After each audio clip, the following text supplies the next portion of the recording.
Assalamualaikum warahmatullahi wabarakatuh. Perkenalkan, nama saya Esrat Nadila. Di sini saya akan menjelaskan materi bab 2 seputar metode grafik. Yang akan saya bahas di sini adalah apa itu konsep dasar linear programming, lalu apa sih pengertian metode grafik, lalu bagaimana langkah-langkah dalam metode grafik, masalah-masalah khusus dalam metode grafik itu seperti apa, lalu bagaimana cara penggunaan software aplikasi POM-QM pada metode grafik. Langsung saja kita masuk ke materinya. Jadi linear programming adalah model matematis yang menggambarkan suatu masalah untuk memperoleh hasil yang optimum, atau suatu hasil untuk mencapai tujuan yang ditentukan dengan cara yang paling baik sesuai dengan model matematis di antara semua alternatif yang mungkin. Di sini, linear programming dikenal memiliki dua macam fungsi. Yang pertama, fungsi tujuan, dan yang kedua, fungsi kendala. Untuk fungsi tujuan sendiri, yaitu menggambarkan apa yang ingin dicapai perusahaan dengan menggunakan sumber daya yang ada. Di sini dinotasikan dengan Z. Untuk maksimasi sendiri, contohnya itu adalah laba, penerimaan, dan produksi. Lalu untuk minimasi, misalnya itu ada biaya dan waktu. Lalu untuk fungsi kendala itu menggambarkan kendala-kendala yang dihadapi perusahaan dalam kaitannya dalam pencapaian tujuan tersebut. Variabel-variabel kendala atau pembatas pada sumber daya itu misalnya tenaga kerja dan mesin. Untuk kasus maksimasi di sini, kendala berbentuk pertidaksamaan kurang dari sama dengan. Lalu untuk kasus minimasi, kendala berbentuk pertidaksamaan lebih dari sama dengan. Lalu di sini ada bentuk umum dari tabel linear programming. Di sini, di bagian ini, yang ke bawah, yang vertikal ini menunjukkan namanya itu kendala.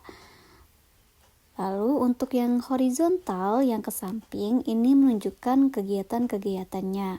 Lalu sini ada yang namanya kapasitas, di sini ada yang namanya Z profit, lalu ada juga namanya tingkat kegiatan. Lalu selanjutnya setelah membuat tabel linear programming, ada yang namanya model matematis. Di sini untuk model matematis mempunyai dua kasus ya.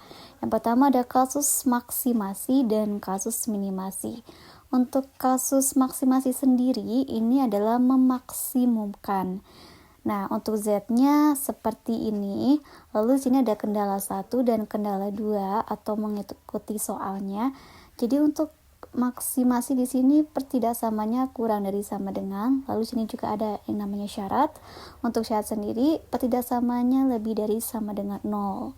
Lalu ada kasus minimasi di sini itu meminimumkan untuk Z-nya seperti ini. Lalu ada juga kendala 1 dan kendala 2. Pertidaksamanya itu lebih dari sama dengan syarat lebih dari 0.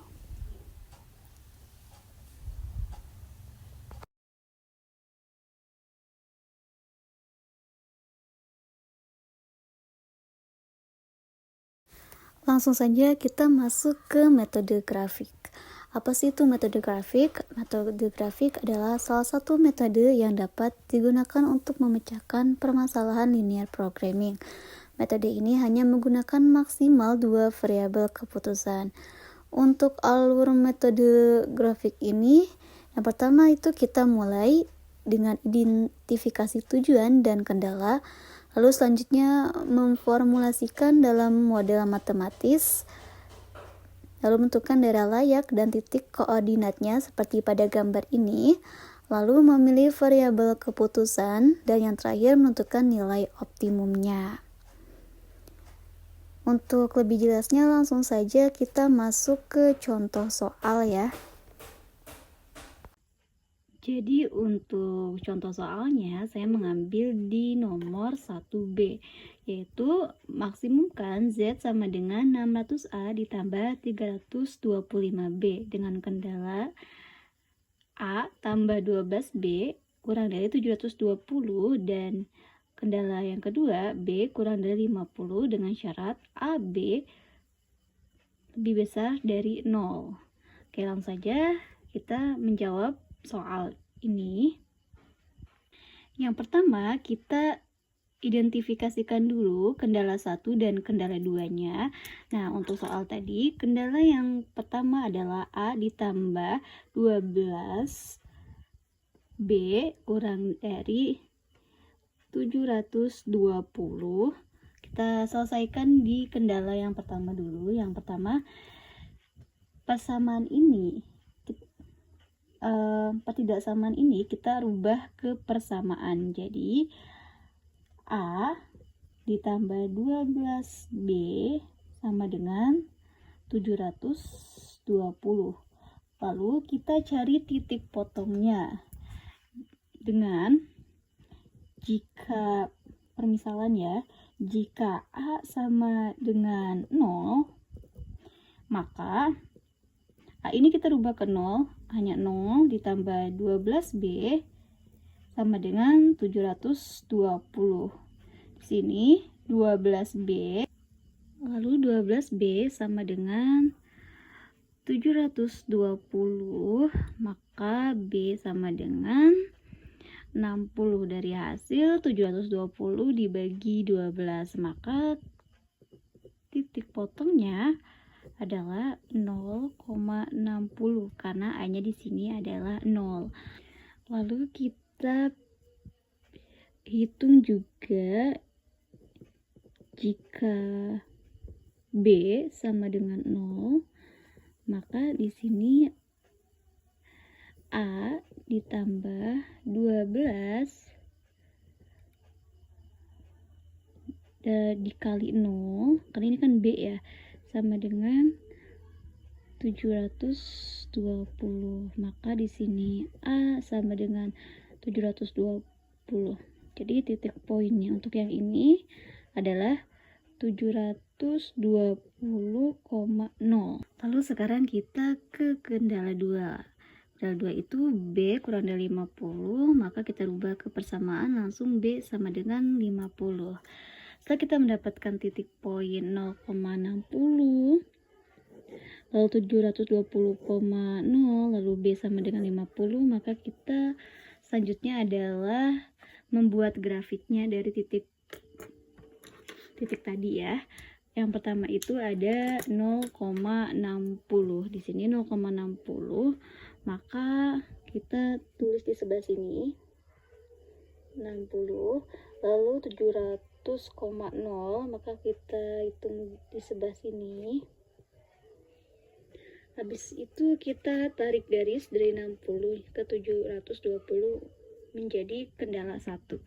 Kendala 2, kita tarik garis dari titik 0,50 ini ke sini ke kanan menjadi kendala 2. Nah, setelah itu kita lihat daerah layaknya di bagian mana. Karena kasus ini adalah memaksimumkan, maka arsirannya kita turun ke bawah seperti ini, maka daerah layaknya ada di sebelah sini ya. Nah, kita lihat yang kena arsiran itu ada sebelah sini. Untuk ini adalah titik A, lalu di sini titik B, dan di sini adalah titik C. Nah, kita lihat di titik A ini sudah diketahui A itu sama dengan 0, lalu yang B ini ternyata belum diketahui ya. Lalu yang C itu sudah diketahui 720,0. Nah, setelah itu kita hitung di titik B-nya karena belum diketahui. Nah, titik B ini ternyata perpotongan antara K1 dan K2. Maka di sini kita tulis kendala 1 dan kendala 2-nya. Karena kita sudah mengetahui bahwa B itu sama dengan 50, maka langsung saja kita substitusikan K2 ini ke K1. Maka A ditambah 12B sama dengan 720, itu A ditambah 12 dikali 50, karena 50-nya udah diketahui. Nah, ini 720, kita hitung A ditambah 12 kali 50.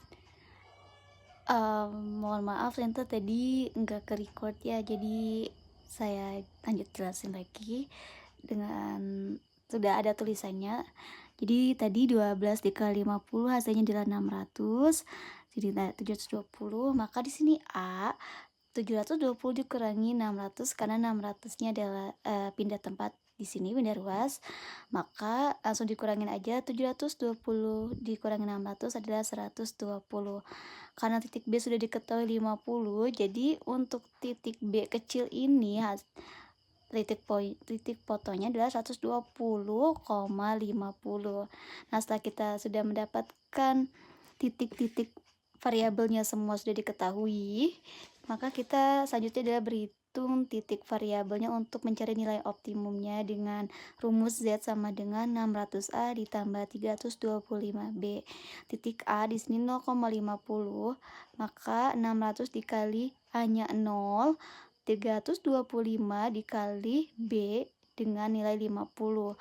Maka perhitungannya 600 dikali 0 adalah 0, 325 dikali 50 adalah 16, 250. Maka nilai optimum untuk titik variabel yang A adalah 16.250. Lalu untuk titik variabel yang B, berhitungnya sama seperti yang tadi. Di sini yang A-nya itu kita rubah menjadi 120 dengan B-nya itu 50. Setelah kita jumlahkan, maka di titik B ini nilai optimumnya adalah 88.250. Untuk titik C juga caranya seperti tadi, 600 dikali 720 ditambah 325 dikali 0, maka nilai optimumnya adalah Rp432.000. Di sini karena soalnya adalah memaksimumkan, maka kita pilih nilai yang paling besar di antara nilai optimum dari ketiga titik variabel ini. Maka kesimpulannya nilai variabel keputusan untuk A sama dengan 720 dan B sama dengan 0, nilai optimumnya adalah Rp432.000. Sekarang kita berhitung menggunakan aplikasi POMQM. Pertama, kita buka dulu aplikasi POMQM-nya, lalu kita pilih linear programming. Di bagian title, kita ubah menjadi soal halaman 35. Nah, di sini ada number of constraints dan number of variables. Nah, ini kita mengikuti soal yang tadi. Jadi constraints itu adalah jumlah kendalanya. Karena tadi masing-masing ada 2, jadi kita pilih 2. Lalu karena tadi kasusnya adalah memaksimumkan, maka kita pilih maximize. Nah, untuk yang ini kita ikutin yang itu saja, lalu kita klik OK, maka tampilannya akan seperti ini. Lalu setelah itu kita ubah isi tabelnya sesuai dengan soal yang tadi.